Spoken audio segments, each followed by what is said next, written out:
Hey everyone. Tonight we begin not with bullets, but with bottles. Picture a trench at Verdun mud sucking at boots, the stench of rot in the air, and a soldier lifting his cup. It isn't just wine inside is Vin Mariani, a cocaine-laced tonic praised by popes and presidents, now fueling men trapped in hell. One sip dulls hunger, banishes fear, and makes bullets seem slower. Laughter rises in the mud, manic, unstoppable until hearts seize, hands shake, and bodies collapse face first into the very wine that kept them standing. This was France's hidden weapon, not only rifles and bayonets, but barrels of red wine and bottles of white powder. If uncovering history's darkest truths grips your imagination, then like and subscribe.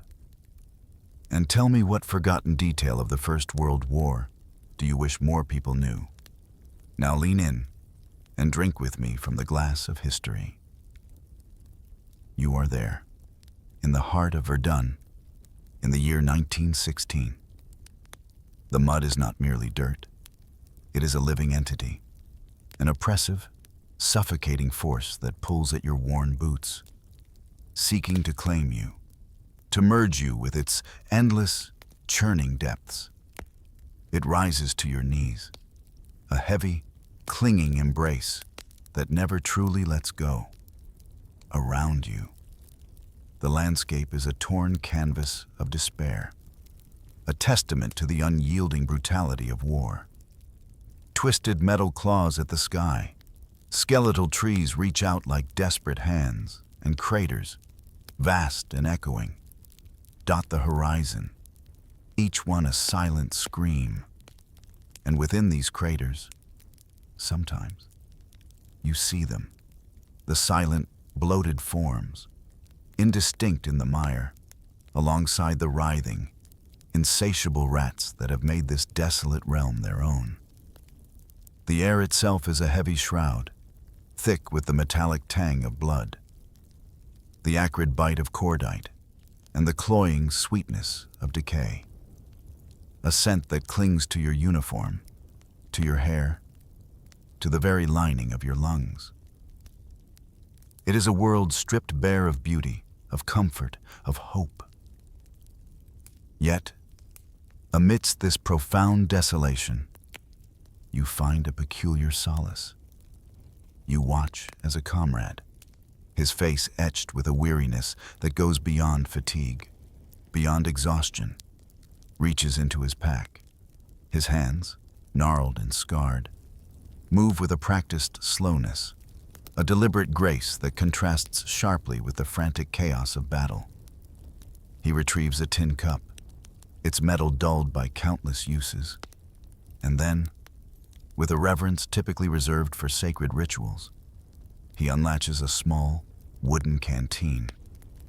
A gurgle, a gentle slosh, and a stream of deep crimson liquid pours into the cup. It is wine, the lifeblood of France, and in this moment, it is more precious than gold, more vital than water itself. You feel the collective sigh that ripples through your small group. A quiet, unspoken understanding passes between you all. You remember the official ration, a number that seems impossibly generous in this environment, 3/4 of a liter of wine for each man, every single day. More wine, you realize, than clean water. It is not merely a drink. It is a ritual, a sacrament in a world devoid of faith. You lift your own cup, the cool metal a momentary comfort against your trembling fingers. The scent of the wine rises, a sweet, earthy perfume that momentarily cuts through the stench of death. You take a slow sip, letting the liquid coat your tongue, a fleeting warmth spreading through your chest. It is a brief escape from the gnawing cold, the constant fear, the pervasive despair. You recall the words scrawled in a letter, read aloud by another soldier just days ago. A message from the front to a wife back home. Without wine, no courage. Without courage, no France. You understand the sentiment with a chilling clarity. It is not just courage the wine provides, it is a shield, a thin, fragile barrier against the encroaching madness. It is a moment of shared humanity, a communal defiance against the inhumanity of your surroundings. There are jokes, of course, a dark humor that blossoms in the bleakest of soils. A sardonic grin stretches across a grimy face beside you. Better drunk in mud, he rasps, his voice hoarse, than sober in hell. You nod, a ghost of a smile touching your own lips. It is a truth born of desperation, a grim acceptance of your fate. The wine helps you forget, if only for a few precious minutes. The screams, the explosions, the faces of those who will not see another dawn. It makes the world a little softer, a little less sharp, a little more bearable. You take another sip, letting the sensation wash over you, a fleeting peace in the eye of the storm. But even as this momentary calm settles, a whisper of a thought drifts through your mind, a premonition of something more potent, more dangerous. You sense, deep down, that this simple wine, potent as it is not the most powerful elixir being passed around these muddy, blood-soaked trenches. There is something else, something darker, waiting in the shadows. Imagine, if you will, the bustling streets of Paris in 1863, a stark contrast to the mud and despair you just witnessed. The city hums with the vibrancy of innovation and elegance. A place where art and science often intertwine in unexpected ways. Here, amidst the sophisticated salons and burgeoning laboratories, lived a man named Angelo Mariani. You picture him perhaps a visionary, perhaps an opportunist, a pharmacist with a keen eye for both botanical wonders and human desires. His ambition was not merely to cure ailments, but to invigorate, to uplift, to imbue ordinary lives with an extraordinary spark. And so, he embarked on a journey of invention, seeking an elixir that could truly live up to this grand vision. His gaze fell upon the fabled coca leaves of Peru, ancient and revered, whispered to possess almost mythical properties. You can almost feel the dry, brittle texture of those leaves as they were transported across vast oceans, carrying with them the concentrated essence of a distant land. Mariani, with his meticulous scientific mind, understood the potential locked within these botanical treasures. He devised a method, a careful process of infusion, to blend the raw power of the coca plant with the familiar comfort of Bordeaux wine. The result was not merely a new drink, but a revelation Vin Mariani. You can almost taste the subtle bitterness of the coca mingling with the sweet, robust notes of the wine, a complex flavor profile that hints at its hidden potency. Each glass, you later learn, contained several milligrams of pure cocaine alkaloid, a potent dose that promised an immediate, exhilarating lift. This wasn't just a gentle pick-me-up. It was a jolt to the senses, a faster, more profound kick than even the strongest espresso could ever hope to deliver. The early advertisements for Vin Mariani were nothing short of brilliant, a masterful blend of artistry and persuasion. You envision the elegant posters, the ornate bottles, each one promising vitality, strength, and intellectual vigor. But the true genius of Mariani's marketing lay in its endorsements.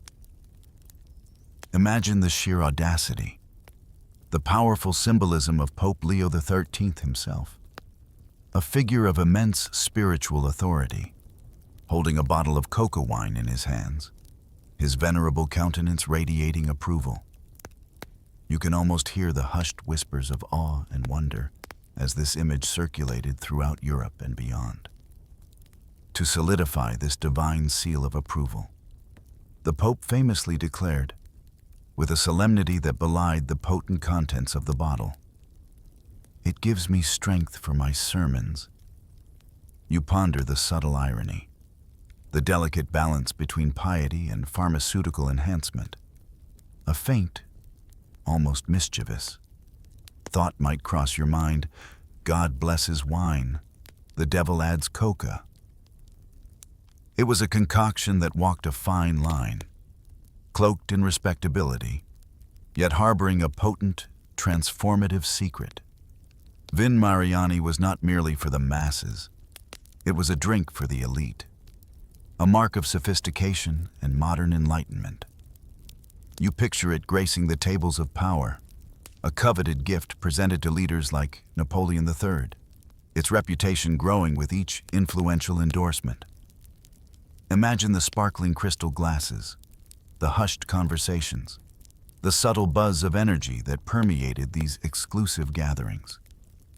It was believed to sharpen the mind, to restore flagging spirits, to provide an edge in a competitive world. The promise of enhanced performance, of sustained energy, resonated deeply with the demands of the era. Little did anyone truly grasp the full implications of this seemingly miraculous tonic. You sense a quiet unease, a burgeoning awareness that this celebrated elixir, while offering temporary power, carried with it an unforeseen cost. A shadow stretching from the gilded halls of Paris towards the muddy fields of a war yet to come. The stage was set for this innocent-looking bottle to descend from the drawing rooms of the privileged into the heart of unimaginable hell. You feel a chill as the narrative shifts. A stark transition from the glittering salons of Paris to the visceral horror of the trenches.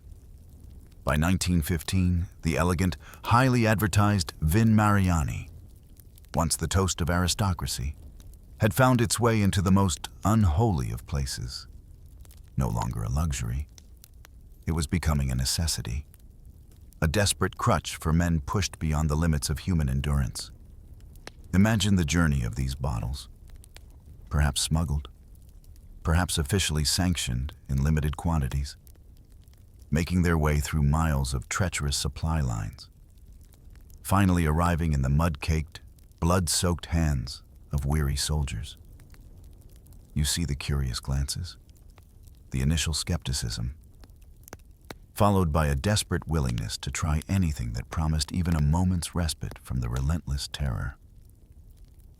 You hear the words of a soldier, scrawled in a diary by the flickering light of a candle, words that echo through time. One sip, and I felt bullets were slower. You try to imagine that sensation, that profound shift in perception. The world, previously a blur of incoming fire and screaming comrades, suddenly seems to decelerate, each bullet a distinct, almost tangible object moving through the air. Fear, that gnawing, paralyzing emotion, simply dissolves, replaced by a strange, almost manic euphoria. You see the transformation in their eyes, previously dull with exhaustion, now wide and unnaturally bright. A grim smile spreads across their faces, a bizarre, unsettling mirth. They are no longer men consumed by terror. They are something else entirely. Picture the scene: a whistle blows, a signal for a charge. Instead of the usual guttural yells of fear and defiance, you hear laughter, high-pitched and unsettling, rising above the din of explosions. These men, fueled by the devil's bottle, surge forward, not with grim determination, but with a horrifying, almost gleeful abandon. They are laughing zombies, as one horrified observer described them, rushing headlong into the merciless spray of machine gun fire. You see them fall, not with cries of pain, but with the remnants of manic grins on their faces, their bodies twitching in the mud. It's a spectacle of both terrifying bravery and profound tragedy. They feel no pain, no fear, only an unstoppable urge to advance, to push through the impossible. The effects were immediate and devastatingly effective for short bursts of superhuman effort. Some of these men fought for 72 agonizing hours without sleep, their bodies fueled by the insidious power of the coca. You visualize the endless cycle of fighting, digging, moving, all without the restorative balm of rest. Their minds were alight, their senses hyper-alert, but their bodies were slowly, irrevocably breaking down. Then, when the artificial energy finally gave way, when the drug's cruel grip loosened, the collapse was total, often fatal. You picture a soldier, still upright moments before, suddenly slumping to the ground, his heart finally giving out, his body a stiff, lifeless weight in the cold mud. The image is stark, chilling in its detail, a stiff corpse, fingers still clenched around the shattered remnants of a Vin Mariani bottle. A final, poignant testament to the source of his brief, unnatural strength. As one might grimly joke, the French didn't march to war, they danced high into it. You contemplate the terrible cost of such courage. The human body pushed far beyond its natural limits, an unwitting sacrifice to a chemical illusion. You step back into the dimly lit, mud-caked reality of the trench. But now, a new layer of desperation unfolds. The standard wine ration, while a comfort, sometimes wasn't enough to drown out the horrors, to conjure the necessary courage. And the pure coca wine, Vin Mariani, while potent, was also a specific kind of high. What happens, you wonder? When these two desperate measures are combined, you see it unfold before you soldiers. Already teetering on the edge of sanity, begin to mix their daily ration of red wine with the precious, powerful coca wine. It's a dangerous alchemy, a lethal cocktail brewed not in a bar, but in the depths of hell.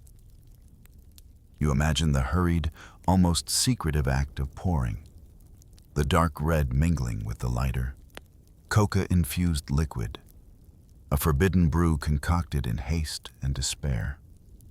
The result, you observe, is terrifyingly potent. The combination seems to amplify every effect, stripping away any lingering vestiges of self-preservation. You see the men's eyes, not just bright, but burning with an almost insane fervor, pupils dilated, reflecting the flickering chaos of the battlefield. They no longer merely laugh, they scream, ecstatic, their voices raw and unhinged, tearing through the din of gunfire. This isn't courage born of conviction. It's a terrifying, drug-induced frenzy. They storm forward, not cautiously, but with an utterly reckless abandon, straight into the waiting bayonets of the German lines. You hear the thud of bodies, the clank of steel, the horrifying screams.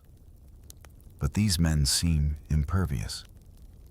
An officer's note, scribbled hastily in a grim report, floats into your mind. They felt no pain until they were in pieces. You try to comprehend that chilling statement, the sheer, unimaginable horror of it. To charge, devoid of fear and sensation, only to be torn apart, to have your body dismembered, yet perhaps for a fraction of a second, still register no pain. It's a paradox of brutality, a testament to the drug's ability to turn men into invulnerable, yet ultimately fragile, machines. You witness whole squads, groups of men who moments before shared a meal, A joke, a desperate hope, being wiped out entirely for the capture of a few measly yards of trench. Each advance, each suicidal surge, leaves behind a tableau of mangled flesh and shattered hope. The grim joke among them, bulletproof number, brain dead yes. It's a tragic irony, the quest for invincibility leading only to a more gruesome end. The shocking scene replays in your mind with a haunting clarity, dismembered bodies scattered across the churned earth. Limbs at unnatural angles, faces frozen in expressions of manic ecstasy or sudden, silent surprise. And amidst this carnage, glinting in the pale light of dawn or the harsh glare of an explosion, you see them, the bottles, miraculously intact, lying undisturbed in the blood-soaked mud. A Vin Mariani bottle, perhaps still half full, a testament to the drink that fueled such devastating, suicidal bravery. The contrast is jarring. The pristine bottles amidst the shattered human forms, a silent, chilling monument to the cocktail of death that flowed through the veins of these lost souls. You feel a profound sense of sorrow, witnessing the extreme lengths to which men were driven, and the chemical means by which they found their fleeting, fatal courage. The exhilaration, the manic energy, the terrifying invincibility, it all comes at a steep, unforgiving price. You know, with a chilling certainty that what goes up must come down, and in the unforgiving environment of the trenches, the descent is a harrowing plunge into a private hell. When the coca wine rations inevitably ran low, when the last precious drops were consumed, a different kind of horror began to unfold. You watch as the artificial scaffolding of courage and numbness crumbles, revealing the raw, exposed nerves of men already pushed beyond their breaking point. The body, denied its accustomed stimulant, begins to revolt. You witness the first signs, subtle at first, then rapidly escalating into full-blown torment. A slight tremor in the hands becomes an uncontrollable shaking, a violent shiver that racks the entire body, even in the absence of cold. You see a man, moments ago seemingly stoic, suddenly double over, clutching his stomach, overcome by waves of nausea. Then come the psychological torments, perhaps even more insidious than the physical pain. You observe their eyes, darting, unfocused, tracking unseen specters in the mud. Whispers turn to frantic, paranoid outbursts. The terror that the coca had so effectively suppressed now returns with a vengeance, magnified and distorted, manifesting as vivid, terrifying hallucinations. You try to imagine the sheer terror of seeing grotesque figures emerge from the shadows of the trench, of hearing phantom screams over the distant thud of artillery. A diary entry, hauntingly personal, speaks volumes of this suffering. I shook like a leaf, sobbed like a child. You visualize the utter vulnerability, the complete loss of composure in men who were expected to be unbreakable. The emotional dam, held back by the drug, bursts, unleashing a torrent of suppressed grief, fear, and exhaustion. These hardened soldiers, who had faced down death with a grin, now lay huddled in the mud, weeping uncontrollably, their bodies racked by seizures, muscles clenching and releasing in spasms beyond their control. The trenches, already a crucible of suffering, become a prison of withdrawal, a place where the chemical dependency extracts its cruelest tribute. In their desperation, some men resort to unthinkable acts, anything to escape the unbearable agony, to flee the front.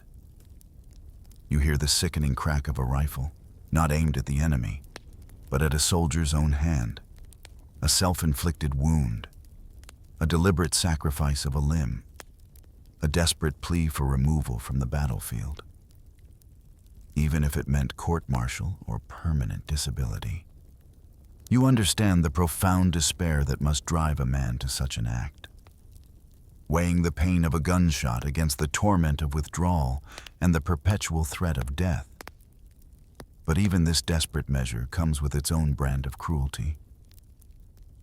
Their comrades, perhaps hardened by their own struggles, or unable to comprehend this particular agony, mock them with cruel epithets, coke cowards. You feel the sting of that judgment, the isolation and shame compounding their suffering. Better one bullet in the hand than 1,000 in the head. A grim joke might be muttered. The shocking image that lingers, however, is one of profound, almost religious, devotion to the absent drug. You see them, twitching and whimpering in the mud, their hands still clutching empty Vin Mariani bottles. These aren't just empty containers. They are holy relics, objects of a forgotten faith, held with a desperate tenderness, as if by clinging to the vessel, they could somehow conjure back the contents. The fleeting comfort, the lost courage. You witness the raw, aching yearning for something that is no longer there. A tangible representation of their addiction and their utter dependence.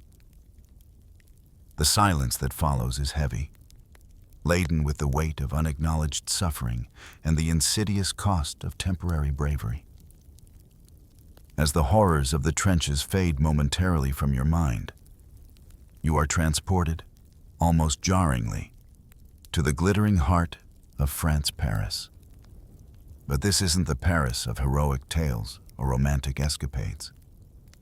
This is Paris, the capital of coca wine, a city seemingly detached from the mud and blood of Verdun, yet inextricably linked by the very elixir that fueled both. You imagine the elegant boulevards, the grand cafes, the vibrant cultural life, all continuing with a veneer of normalcy, even as the nation bled. The contrast is stark, almost unsettling, a testament to how profoundly integrated Vin Mariani had become into the fabric of French society.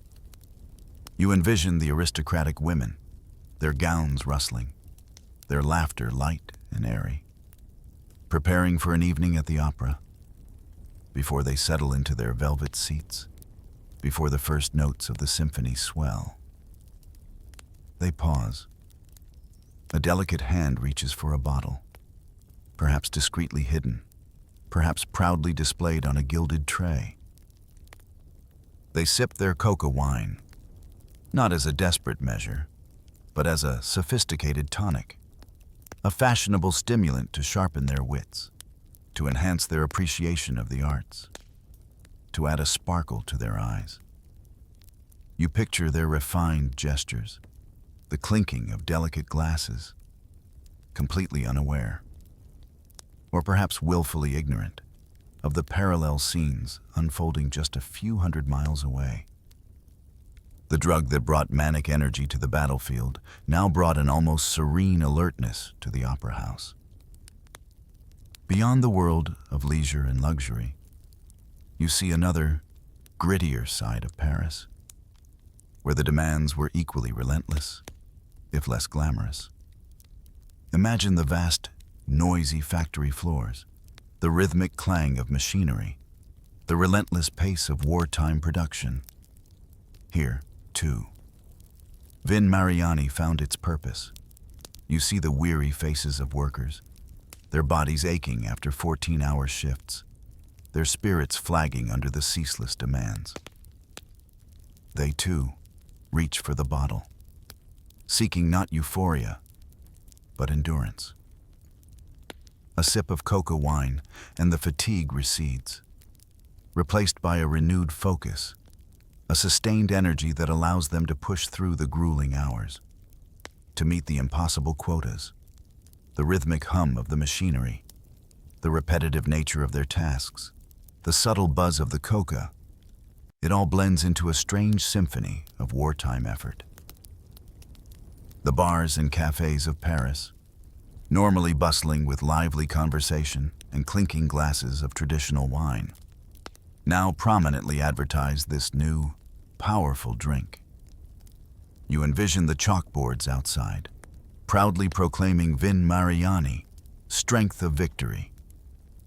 It was a slogan that cleverly blurred the lines between individual fortitude and national success, implying that the very vitality of France was bound up in this concoction.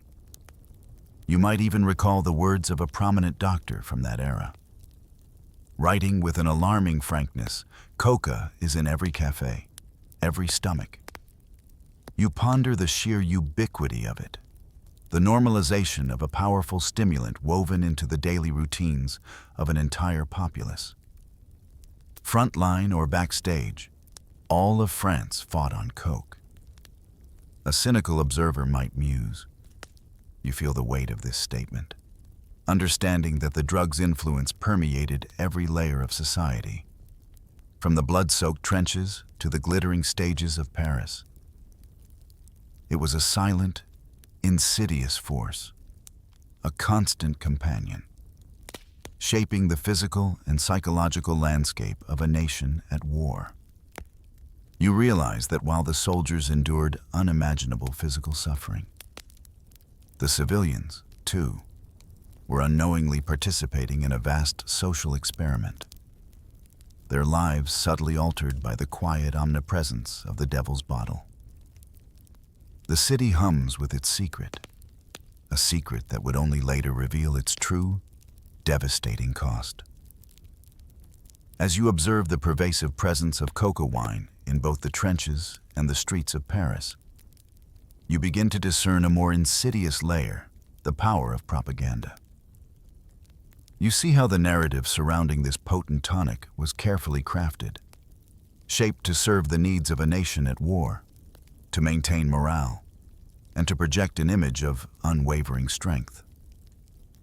Imagine the vibrant posters, plastered on every available surface, from city walls to village kiosks.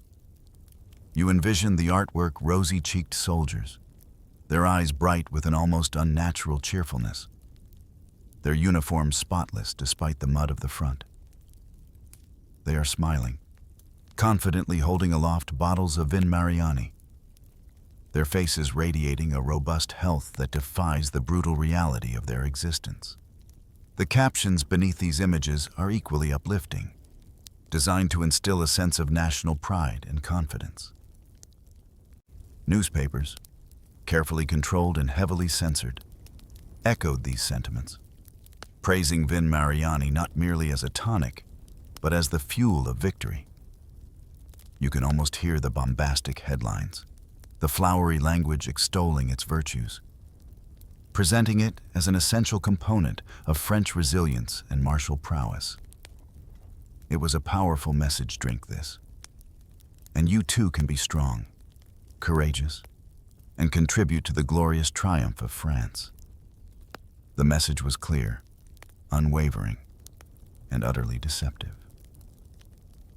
But you, with your immersive perspective, can see beyond the glossy surface of these carefully constructed illusions. You witness the stark, brutal contrast between the propaganda and the grim reality unfolding in the trenches and even in the quiet corners of civilian life. The supposed fuel of victory often led not to sustained strength, but to a litany of debilitating side effects. You see the soldiers, not with rosy cheeks, but with hollow eyes, their faces pale and drawn from insomnia, the relentless sleeplessness brought on by the stimulant. You hear the rapid, irregular thump of their hearts, the terrifying palpitations that hint at a body pushed to its absolute limits. And you witness the terrifying mental breakdowns, the fragile mind succumbing to the relentless pressure, exacerbated by the drug's psychological toll. An army doctor, perhaps one of the few voices of caution amidst the clamor of wartime necessity, offered a stark warning, a chilling prophecy, invisible enemy in our bottles. You ponder the weight of those words, recognizing the truth they held. The Germans were a visible enemy, their guns and shells undeniably deadly. But the coca wine, cloaked in patriotic fervor and medical endorsement, was an enemy that worked from within, slowly, insidiously eroding the very foundations of the soldier's health and sanity. German shells kill one, coca kills a platoon.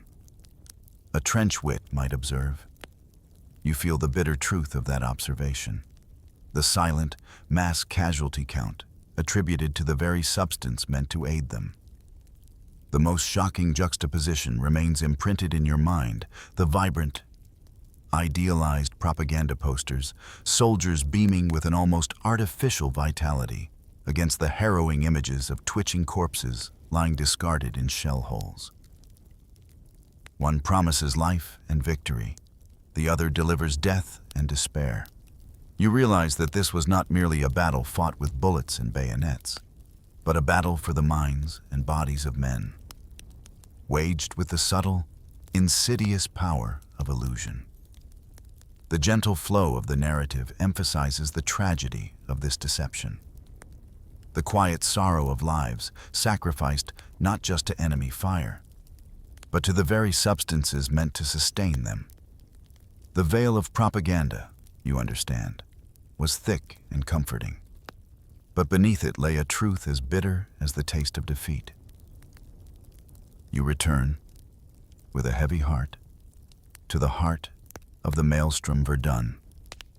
This battle, you recall, was not a swift, decisive clash, but a grinding, protracted agony, a hellish 9-month siege that consumed men and material with terrifying efficiency.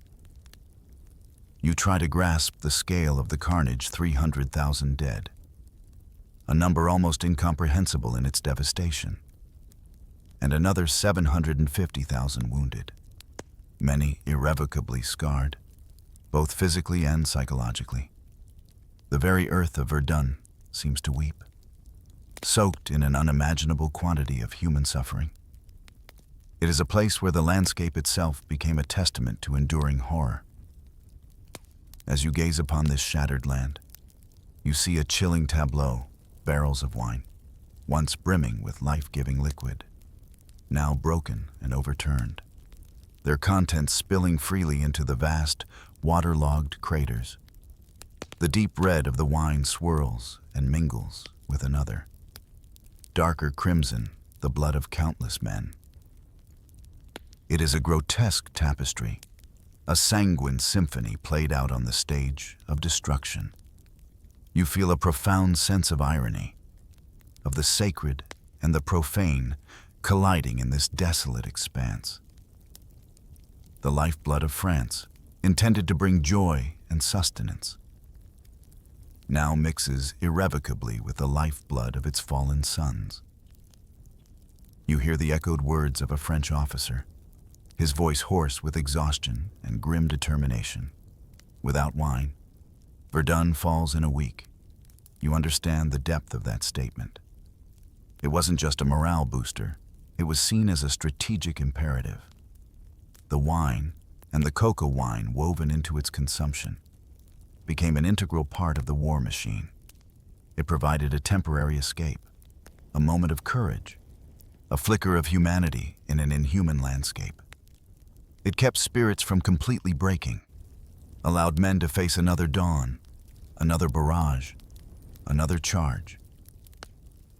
Without it, the relentless psychological pressure, coupled with physical exhaustion, would have crumbled their resolve far sooner. And the coca wine, the devil's bottle, played its unique and terrifying role. It became the fuel for the impossible, the stimulant that defied human limits. You picture the soldiers, their eyes burning with artificial energy, their bodies twitching with an unnatural alertness. They were kept awake, hyper-aware, capable of functioning for 48-hour battles, enduring shifts in the trenches that would normally render a man catatonic with fatigue. This sustained, drug-induced wakefulness allowed them to man their posts, to fight, to endure, long after their bodies and minds screamed for rest. It was a brutal efficiency, achieved at an astronomical human cost. Verdun wasn't just soaked in blood, it was marinated in wine. The grim humor suggests. You feel the visceral truth of that image. The ground literally saturated with the two liquids, inextricably linked in the narrative of this devastating battle.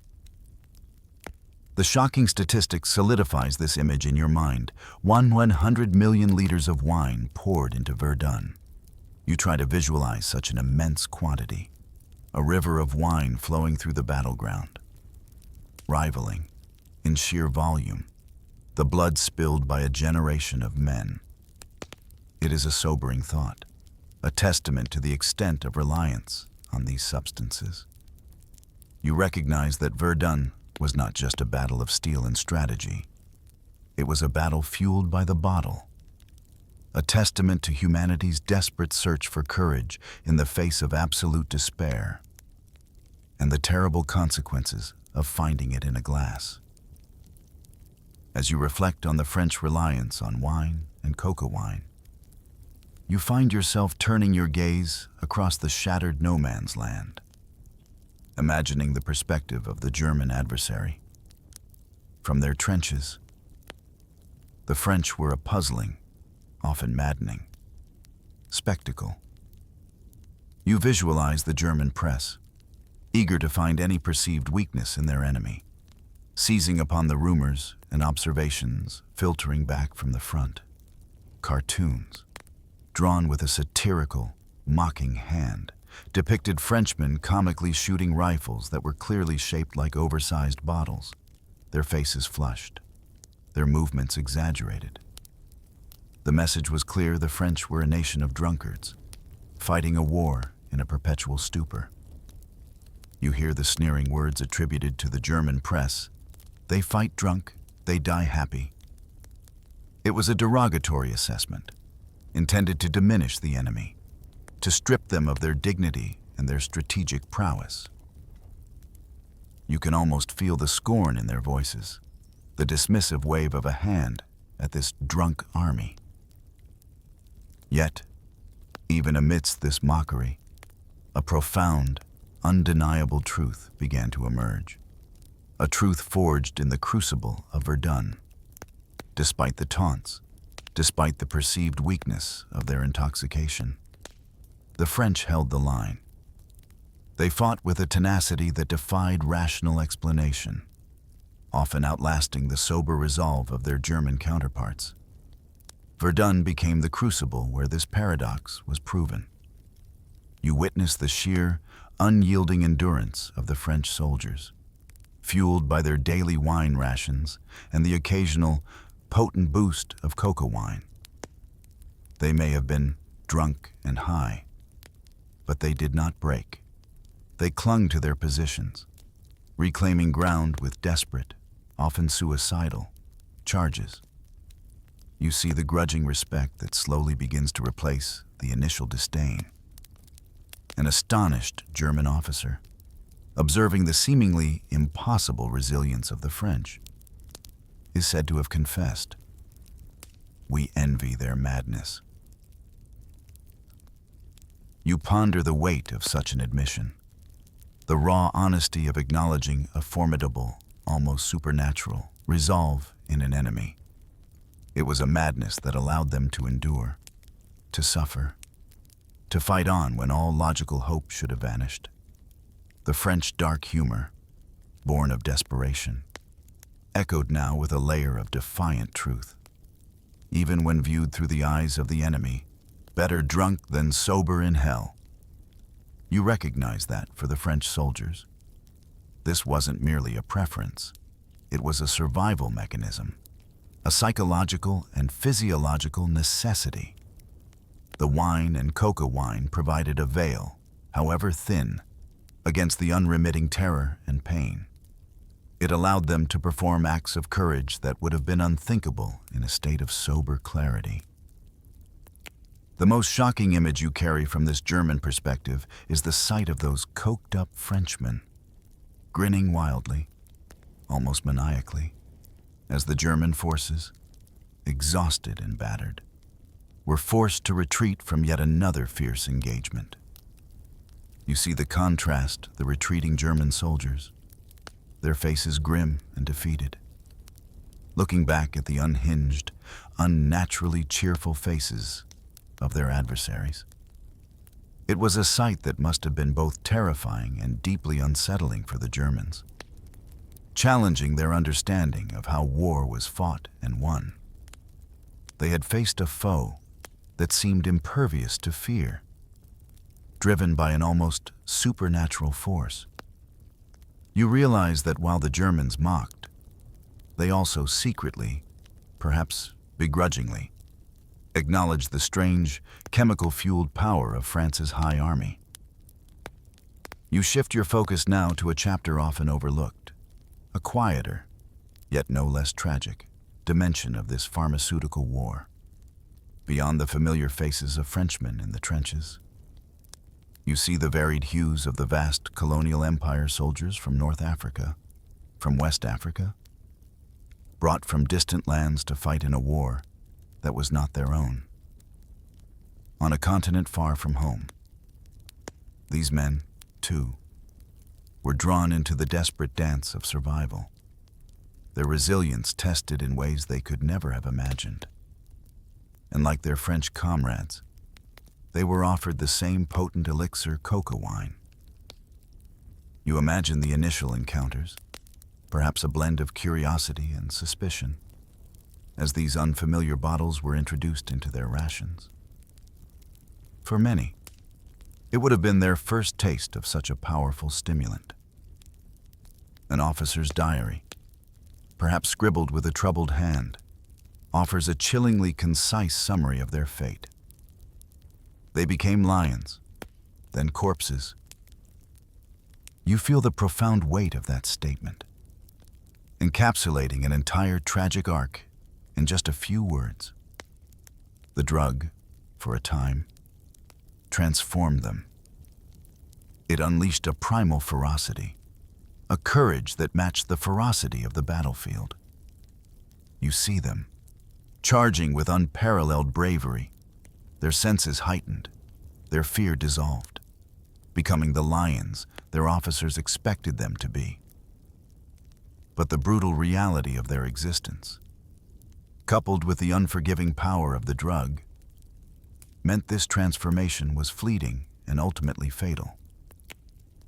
Many of these colonial soldiers, often less accustomed to the harsh European climate, less adequately clothed, and perhaps more vulnerable to the physiological effects of the drug, succumbed not just to enemy fire, but to something far more insidious. You visualize them, shivering uncontrollably in the biting cold of the European winter, their bodies already weakened by privation, suddenly overwhelmed by the intense effects of an overdose. Their hearts, pushed to their limits by the stimulant, simply gave out. You picture their final moments, alone in the vast, indifferent landscape, far from the warmth and familiarity of their homelands. The dark humor, in this context, takes on an even more bitter, cynical edge. Colonial lives were cheap, cheaper than wine. You feel the sharp sting of that observation, recognizing the inherent inequality, the callous disregard for their lives. These men were often seen as expendable, their suffering less significant, their deaths just a statistic in the grand tapestry of colonial conquest. Their sacrifice, fueled by a chemical courage, was too often met with indifference. The shocking image that remains, a silent testament to this forgotten tragedy. is that of an African soldier's corpse. You see him, lying slumped in the mud, his eyes rolled back, fixed on an unseen horror or an artificial heaven. And in his hand, still clutched with a desperate grip, is an empty bottle of Vin Mariani. It is a powerful, poignant symbol of a life consumed, not just by war, but by the very substance meant to empower him. You contemplate the untold stories, the unrecorded deaths, the countless colonial lives sacrificed to the pursuit of victory, their courage bought with a bottle, their memories often erased from the official narratives of the war. As you move away from this scene of profound injustice, you sense a change, a new act unfolding, not on the battlefield, but in the shimmering, deceptive glamour of Paris. The city, you realize, is about to become a different kind of carnival, one still fueled by coca, but draped in the silk and shadows of illicit pleasure. The scene shifts once more, pulling you away from the desolation of the trenches and the silent sacrifices of colonial troops, back to the pulsating heart of Paris. But this is not the elegant, daytime Paris of aristocracy and propaganda. This is Paris at night, a city that, beneath its veneer of wartime austerity, throbbed with a raw, desperate energy. You envision the shadowy streets, the dim glow of gas lamps, the muffled sounds of jazz spilling from hidden doorways. This was a city that offered a potent cocktail of pleasure and oblivion, all readily available for those with the means, and a profound need to forget. And at the heart of this frantic nightlife, once again, was coca wine. You imagine the bars, crowded and smoky, filled with the cacophony of voices, the clinking of glasses, the jazz clubs, alive with the sultry rhythm of forbidden music, where inhibitions were shed with each soulful note, and the brothels, discreetly tucked away in narrow alleyways, their red-lit windows promising a temporary escape from the horrors of reality. All these establishments, you realize, were inextricably linked by the ubiquitous presence of coca wine. It was the lubricant for pleasure, the catalyst for forgetting, the fuel for a frenzied carnival of distraction. You picture the clandestine transactions, the hushed requests for Vin Mariani. Its presence now an open secret, a symbol of both revelry and desperation. Soldiers, granted precious leave from the front, would descend upon this Paris nightlife like famished ghosts, their eyes still carrying the distant echoes of battle. You see them, gaunt and weary, their uniforms still smelling faintly of mud and smoke, spending entire salaries, perhaps months of meager pay, on this fleeting reprieve. Coca wine flowed freely, bought not just for its stimulating effects, but for the profound amnesia it offered. You imagine them laughing too loud, dancing too wildly, seeking solace in the arms of prostitutes. Each encounter a desperate attempt to reclaim a semblance of normalcy, of humanity, before being plunged back into the abyss. Newspapers, ever eager to frame the narrative, called these frantic escapades "rest for heroes," a sanitizing phrase that barely masked the underlying desperation. The dark humor of the time, infused with a cynical resignation. Whispers, better to die in bed with a bottle than in mud with a bayonet. You feel the weight of that sentiment, the profound weariness that would lead a man to prefer a chemically induced oblivion in the arms of a stranger to the certain brutality of the battlefield. It was a choice born of despair, a temporary delusion of peace before the inevitable return to hell. The most shocking images are those that capture this agonizing duality. You envision the red-eyed soldiers, their faces flushed with artificial cheer, stumbling out of brothels in the pale light of dawn. They smell not just of cheap perfume and stale tobacco, but, as one prostitute's note chillingly describes, they smelled of blood, sweat, and coca. You see them, still buzzing from the night's indulgences, being loaded onto trains, their temporary freedom over, their bodies and minds still reeling from the drugs and the fleeting pleasures. They are shipped back to Verdun, back to the mud and the bullets, carrying with them not renewed spirits, but a deeper exhaustion, a more profound emptiness. The scent of coca, you realize, becomes a haunting fragrance, a lingering reminder of the fragile line between life and death, pleasure and pain, sanity and despair. You feel the profound sadness of this fleeting carnival, a desperate attempt to outrun the shadows, only to find them waiting patiently at the end of the line. The party, you realize, could not last forever. Even as coca wine flowed through the veins of France, a growing awareness, a creeping unease, began to permeate the medical community and, eventually, the corridors of power. The insidious nature of the drug, its addictive grip, could no longer be ignored or rationalized away by patriotic fervor. In 1916, a pivotal year in the war, a line was finally drawn. Cocaine, the active ingredient in Vin Mariani, was officially classified as a banned substance. You sense the gravity of this decision, understanding its far-reaching implications, particularly for those whose bodies had become utterly dependent on its deceptive strength. The impact was immediate and devastating, especially in the trenches. Imagine the sudden, brutal cessation of supply. The devil's bottle, once a source of courage, now became an object of torment by its very absence. You witness the agonizing aftermath. Addicted soldiers, their bodies accustomed to the daily dose, now plunged into the hellish depths of withdrawal. Even as enemy shells screamed overhead, they shook uncontrollably, their limbs racked by tremors, their bodies convulsing in the mud. They screamed, not from enemy fire, but from the unbearable agony of their own biology, their minds tormented by terrifying hallucinations. The familiar sounds of battle were now joined by the harrowing cries of men fighting an invisible enemy within themselves.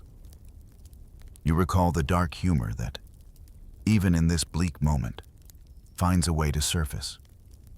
Albeit with a cutting cynicism, France didn't ban coca to save lives. They banned it to save wine sales. You ponder the bitter truth within that jest, recognizing the economic and cultural significance of traditional wine in France, perhaps outweighing the concerns over a foreign-derived stimulant. Regardless of the motivation, the ban's consequences were profoundly human. You witness the ultimate act of desperation some men, in the throes of their withdrawal fits, unable to function, unable to endure, deserted their positions. They abandoned their comrades, their duty, driven by a torment so profound it eclipsed all other considerations. The official records, attempting to categorize and contain this uncomfortable truth, labeled these cases with clinical detachment cocaine psychosis.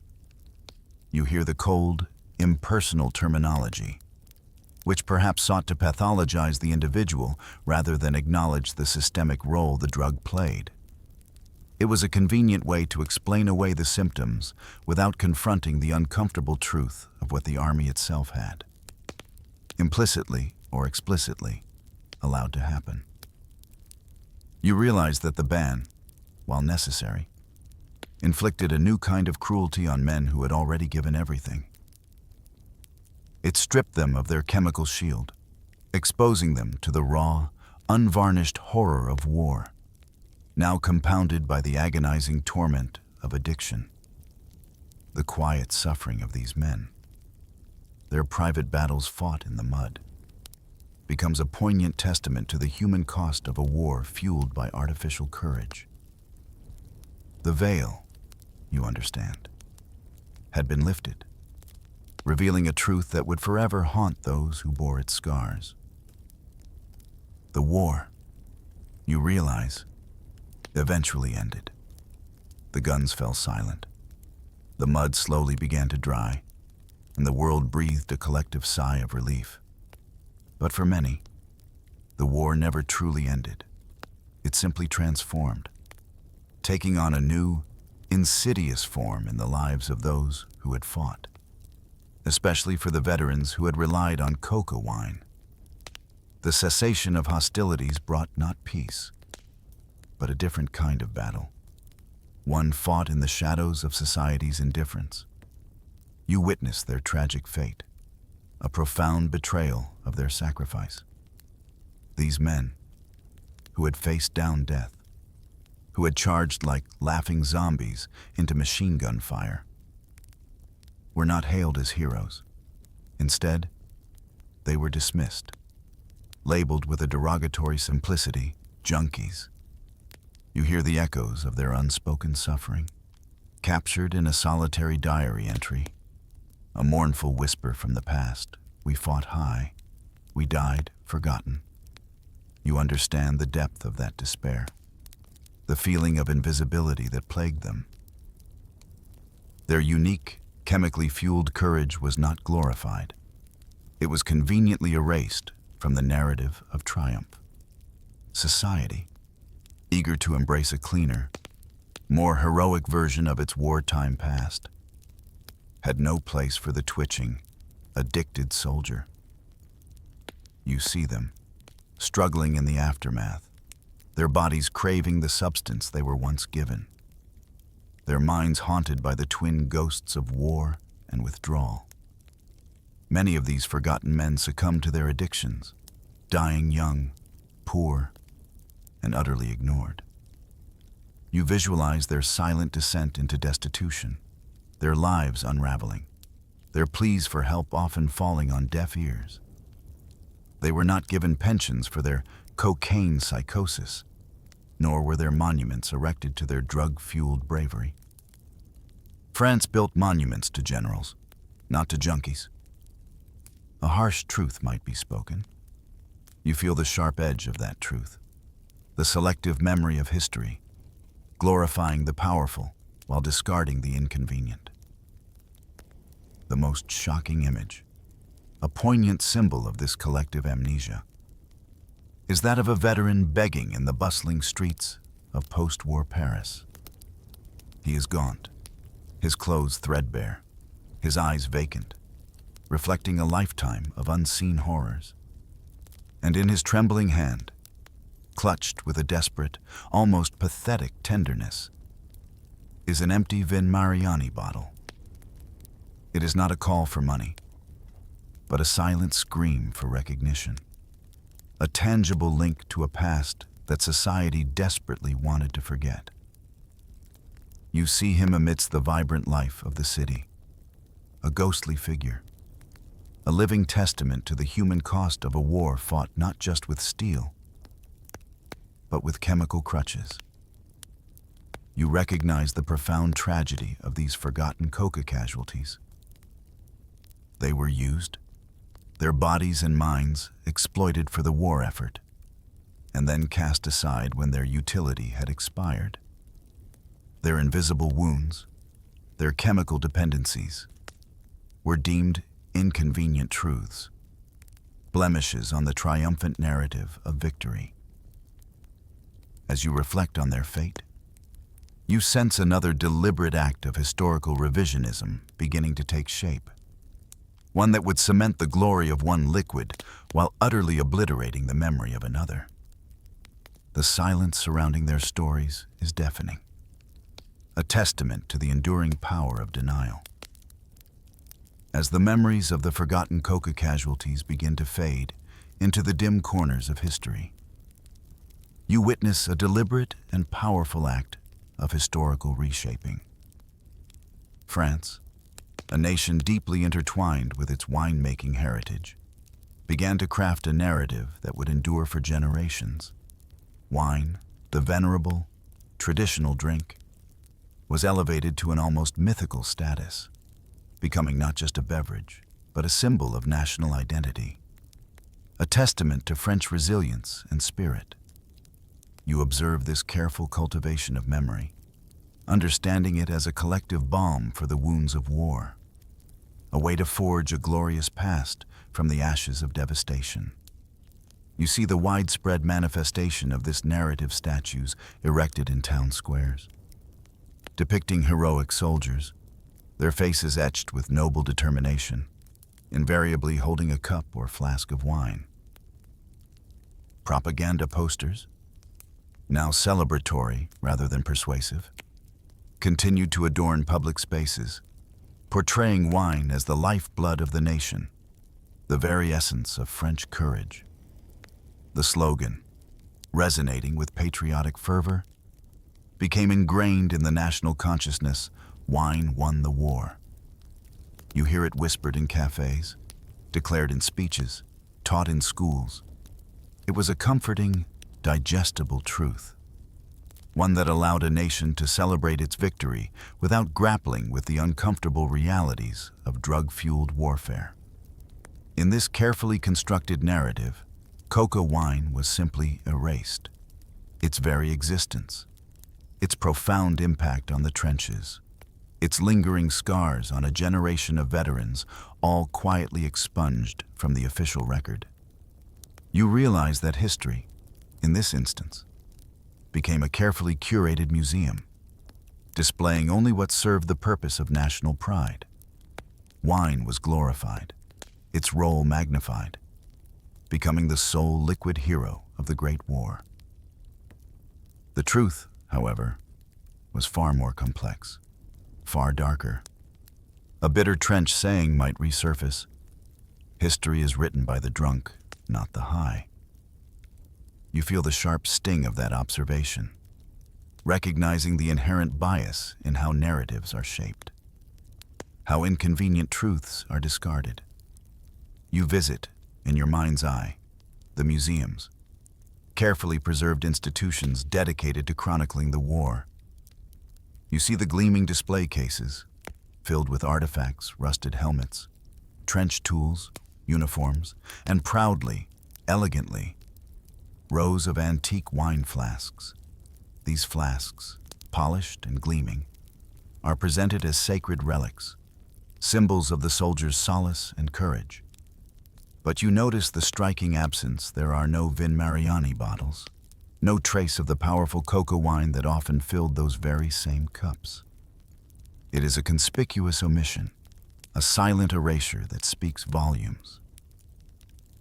The shocking reality, the hidden vintage truth, is that in many, many instances, those very cups, those revered flasks, often contained not just simple red wine, but the potent, cocaine-laced Vin Mariani.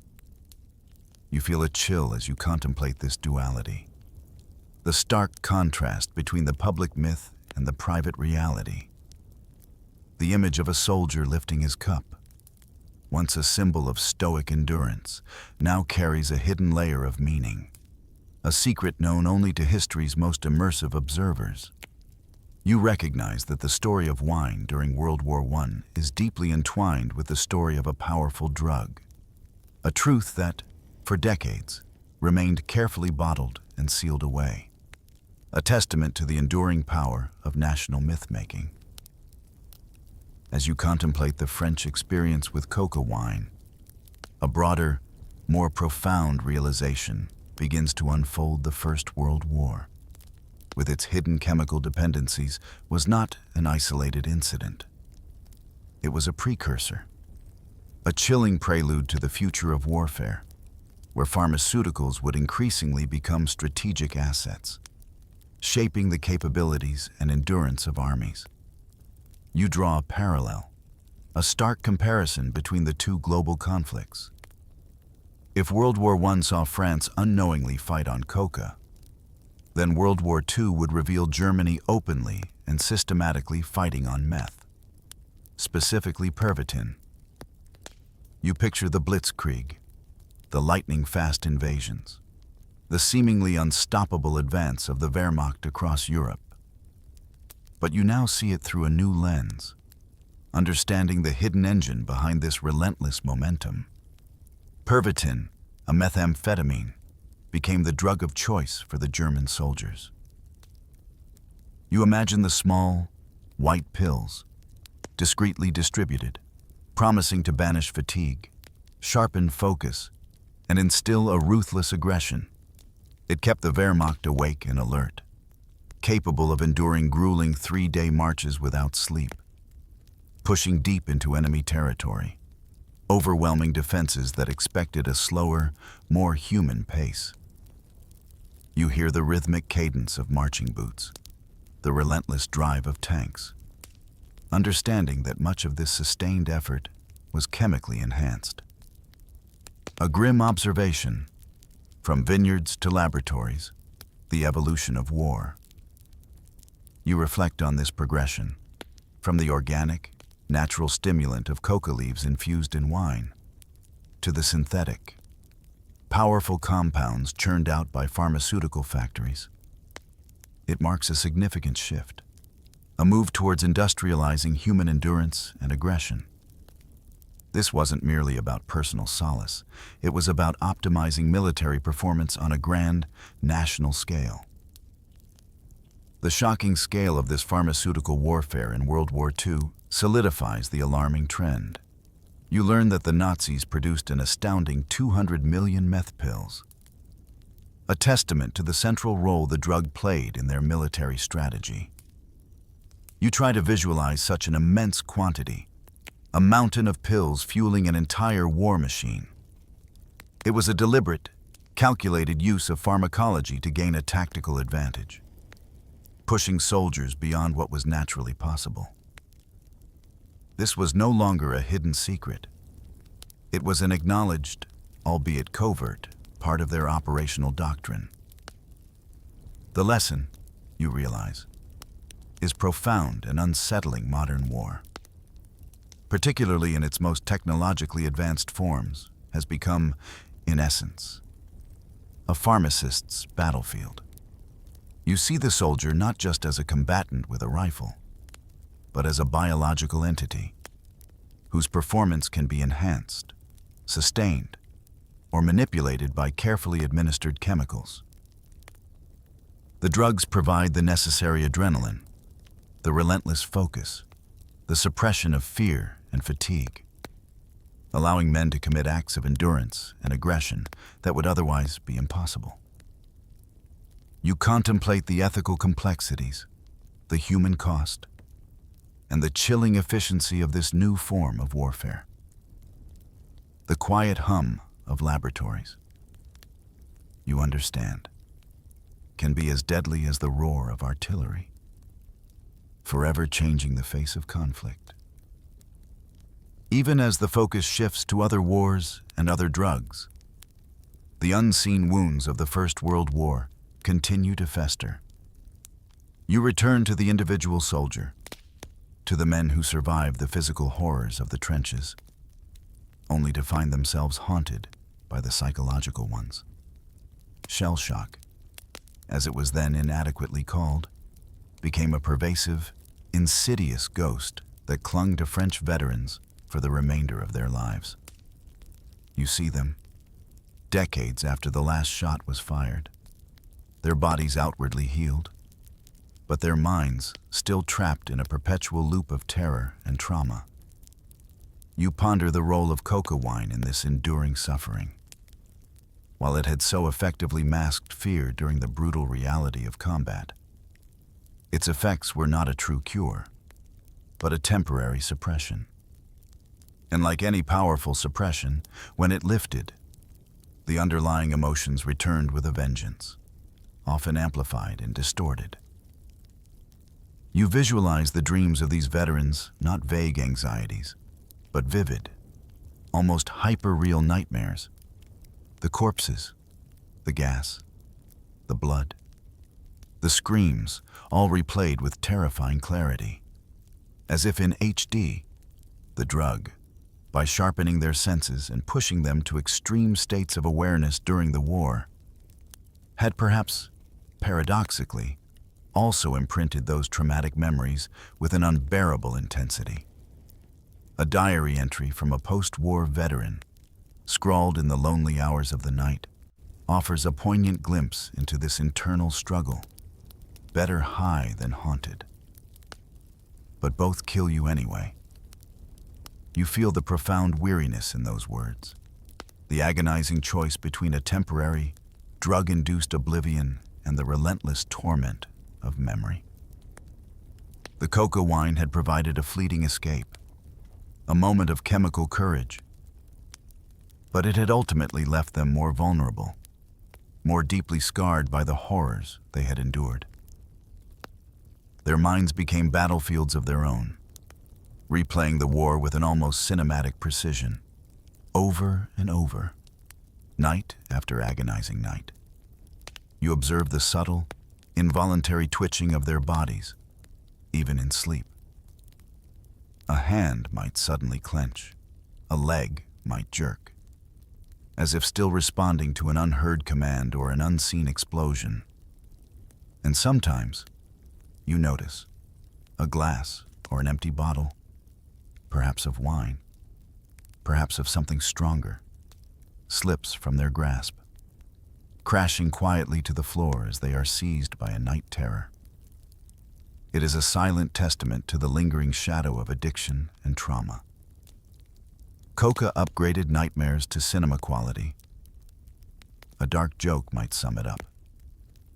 You recognize the heartbreaking truth that the very substance that granted them artificial courage in battle condemned them to an unending replay of those horrors in their minds. You feel a profound sense of empathy for these men, trapped in a cycle of memory and chemical dependency, their valiant service overshadowed by a legacy of unseen wounds, their suffering, largely unacknowledged and untreated, continued long after the parades ended and the monuments were built. The quiet, soothing tone of the narrative now carries a deeper weight, reflecting the persistent sorrow and the enduring echoes of a war that refused to release its hold on the human spirit. The ghosts, you realize, never truly left. They merely moved from the battlefield to the private chambers of the mind, whispering their endless tales of horror. You turn your gaze once more across the former battlefields, back to the German perspective, but this time with a deeper understanding forged by the full narrative of coca wine. The initial mockery of the drunk army now seems less a simple dismissal and more a complex tapestry of disdain, fear, and grudging admiration. You remember the German press, delighting in their caricatures of Frenchmen firing rifles shaped like bottles, depicting them as fighting in a haze of alcohol, sleeping soundly in craters filled with wine. It was easy, comforting even, to believe their enemy was simply incompetent, dulled by drink. Yet, as the grinding reality of Verdun wore on, a different truth began to emerge. The French, intoxicated or not, held their ground with a terrifying tenacity. You recall the German officers telling admission, "We envy their madness." It was a madness born of desperation, fueled by wine and coca, that allowed them to endure suffering and maintain a relentless offensive. You see how this drug-fueled courage, while perhaps unpalatable to the stoic German military ethos, proved to be an unexpected and formidable weapon. Verdun, that vast, bloody crucible, demonstrated unequivocally that a fighting force, even if drunk and high, could outlast conventional military might, outlast steel, outlast sober resolve. From the German side, the bitter philosophical truth emerged: better coke than cowardice. You ponder this statement, realizing that for the German command, the effectiveness of the French madness was undeniable, forcing them to question their own assumptions about courage and endurance. They faced an enemy who, under the influence of these substances, seemed to transcend human limitations, becoming impervious to fear and pain, even if only temporarily. The most shocking moment, the final chilling confirmation of this grudging respect, arrives not during the Great War, but 2 decades later. You fast forward to 1940 as German troops, under the influence of their own speed-fueled Pervitin, swept into Paris. The city, once a symbol of resistance, now lay at their feet. And what was one of their objectives? You learn that the invading Germans, keenly aware of the legends and rumors from the previous conflict, actually hunted for leftover cocoa wine. You visualize German soldiers, perhaps high on meth themselves, scouring Parisian pharmacies and cellars, searching for caches of Vin Mariani, the very substance that had fueled their enemies' madness in the last war. It is an act of supreme historical irony, a testament to the enduring, albeit uncomfortable, power of these chemical catalysts in shaping the course of human conflict. They envied it then, and now they sought to claim its power for themselves. This quest, you realize, underscores the profound and unsettling lesson that pharmacological advantage, however morally dubious, can become a coveted weapon in the ceaseless, evolving theater of war. You step back from the battlefields and the strategic implications, returning to a quieter, yet deeply unsettling aspect of cocoa wine's history, its pervasive presence in civilian life, even in the most innocent of settings. Vin Mariani wasn't just a secret weapon for soldiers or a trendy stimulant for Parisian elites. It was, for a period, woven into the very fabric of everyday French households. You envision it sitting proudly on kitchen shelves, alongside other tonics and remedies, a seemingly innocuous part of domestic life. You discover the shocking truth that it was widely prescribed, not just to adults, but to women, and even to children. You see the elegant, yet chilling, posters from the era, Vin Mariani for the little ones. You try to reconcile this image, a child, perhaps a cherubic infant, depicted with rosy cheeks, associated with a cocaine-laced tonic. It is a stark reminder of a different era, a time when the understanding of pharmacology and addiction was nascent, shrouded in ignorance and aggressive marketing. You can almost hear the advice from well-meaning parents, convinced they were providing their children with a beneficial stimulant.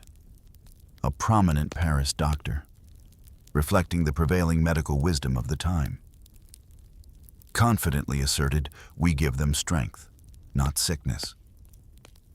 You feel the tragic irony in that statement, the profound misunderstanding of the true nature of the substance.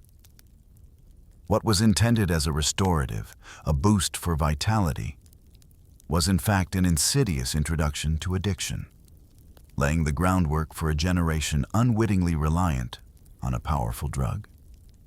You contemplate the long-term, invisible toll this must have taken, the subtle shifts in behavior, the underlying dependencies that would have permeated countless lives. Generation Coke, raised on sugar, wine, and cocaine. A cynical observation might suggest, you envision an entire generation growing up with this potent elixir as a common household item, a familiar taste, a trusted remedy. It paints a picture of societal drug use on a scale that is almost unfathomable today, yet was normalized and even celebrated at the time. The most shocking realization is the sheer youth of some of these unwitting addicts. You imagine children as young as 12 already habituated to the effects of coca wine. Before they had even smoked their first cigarette or tasted their first traditional glass of alcohol. Their bodies and minds, still developing, were exposed to a substance with profound and lasting effects. You see them, unknowingly building a dependency. Their innocent childhoods subtly shaped by the presence of this tonic. You feel a deep sense of unease, reflecting on how easily societies can be swayed, how readily powerful substances can be integrated into daily life under the guise of health and vitality. The quiet tragedy of a generation unknowingly raised on cocaine, you realize, is one of history's most poignant and least told stories.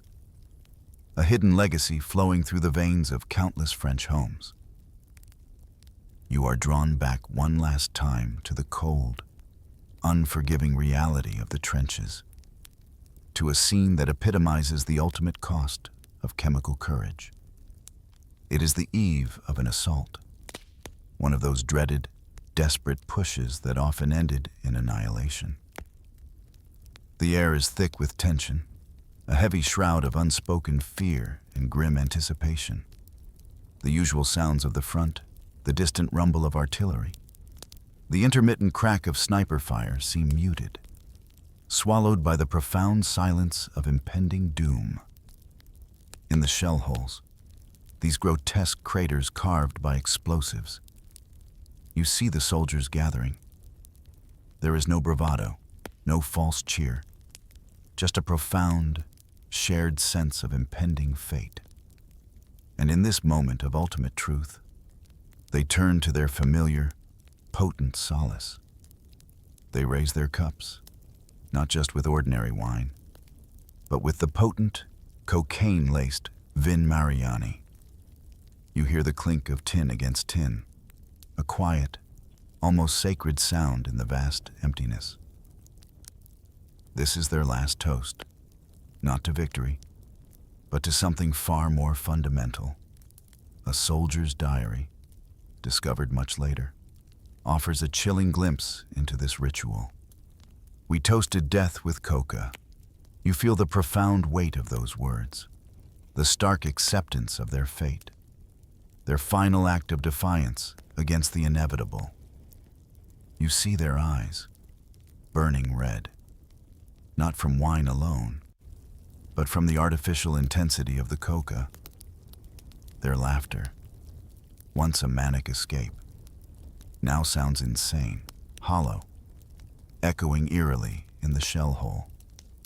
It is a sound devoid of joy, a desperate release of tension, a final, unhinged hurrah before stepping into the abyss. They are men preparing to meet their end, and they are doing so with a chemical embrace, pushing fear and pain away for one last, fleeting moment. The command comes, a whistle blast cutting through the pre-dawn quiet, shattering the fragile calm. They surge forward, their bodies fueled, their minds numb, their laughter ringing out, carrying them towards their destiny.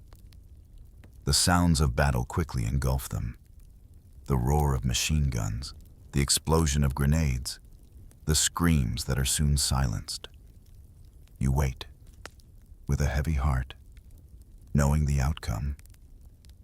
And as the dawn breaks, casting a pale, indifferent light over the ravaged landscape, you find your worst fears confirmed.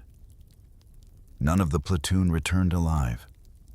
Their courage, chemically induced, had allowed them to face death head-on, but it could not alter the finality of their fate. The grim humor of the time might offer this poignant epitaph. They didn't march to victory, they stumbled to overdose. You see the profound truth in that statement. The ultimate sacrifice compounded by the insidious power of the drug. The most shocking image, etched into your mind, is that of the shell hole itself.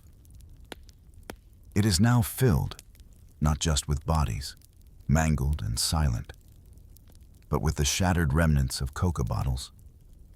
The glass shards sparkle amidst the blood and mud. A final, horrifying testament to the last toast.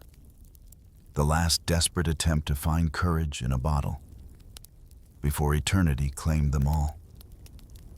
This scene, you realize, is a haunting symbol of the profound human cost, the silent suffering, and the chemically fueled tragedy that unfolded in the forgotten corners of the Great War. As the echoes of the last toast fade, and the shattered bottles lie silent in the shell hole, you are left with a profound and unsettling understanding of the First World War. It was not merely a conflict of guns, steel, and blood, as history often depicts it.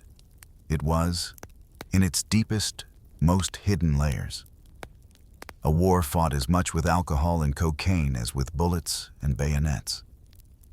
You grasp the dual nature of these substances. Wine, a cultural staple, kept spirits alive, offering a momentary comfort, a fleeting connection to home in an alien hell. Coca wine, the more insidious elixir, erased fear, granting an artificial, often manic courage that allowed men to endure unimaginable horrors and perform superhuman feats of endurance.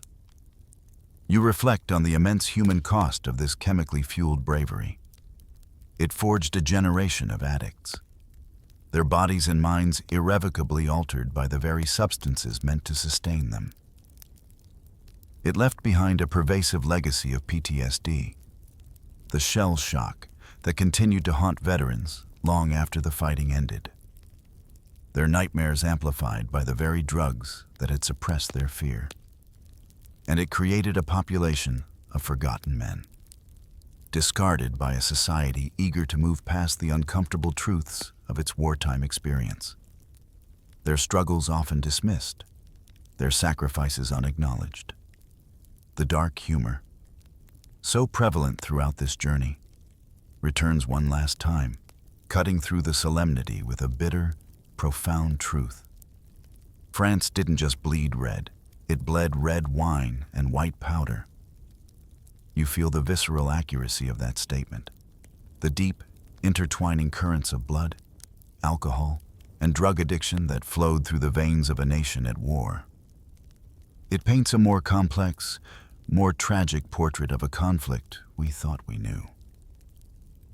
The most shocking revelation, the overarching truth that now settles upon you, is that World War I was, in essence, the first global drug binge.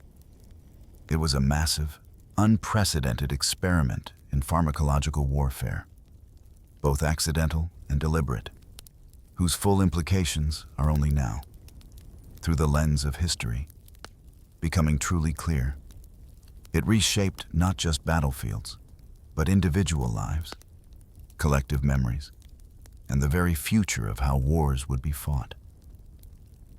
And so, as you contemplate this unveiled truth, a final, thought-provoking question lingers in the air, a whisper that invites further reflection. If France fought on coca, Germany on meth, and America on morphine, then were the world wars anything more than a giant drug party, a chemically altered dance with death on an unprecedented global scale. The silence that follows is pregnant with possibility, inviting you to ponder the deeper, hidden histories that continue to shape our understanding of the world.